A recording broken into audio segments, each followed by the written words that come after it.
To adjust the pressure of the Bernina presser foot, you'll notice on screen there's a picture of the foot. It has a little picture, what I call of a weight, and the feed dogs are underneath. And it should be 46 when you're back to your normal setting.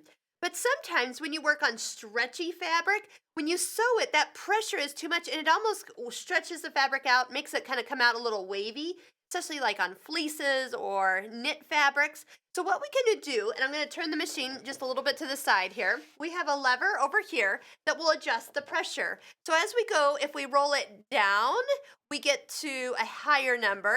Higher numbers are going to be for heavier fabrics, which will put more pressure on your fabric and help for the feeding of them.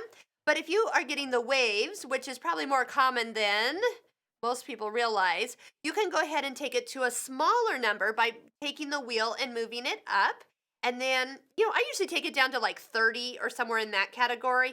So it really just kind of comes down. It still touches the fabric, but it's more hovering. It's gentle. And so that fabric isn't stretched as it goes underneath the presser foot and gets pulled through with the feed dogs.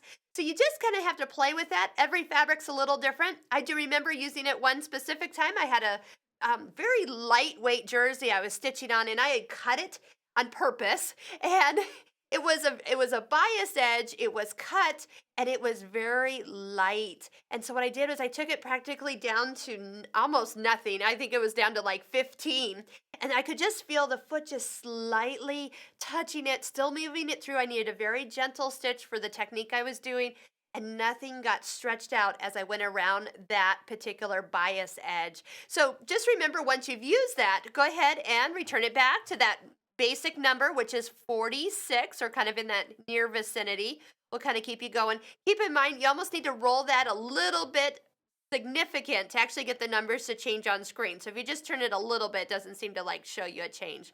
So somewhere back there. Sometimes people who are doing a lot of quilt piecing on that cotton fabric will also find that if they turn it to a lighter weight setting, to a smaller number, it almost feels like it makes sure that when you get to the end of your fabrics, they meet up instead of having that bottom layer always wanting to kind of feed a little faster. So experiment on your own projects. And once you find a setting that works for you, just remember other fabrics might need a heavier or lighter setting from where you're used to being.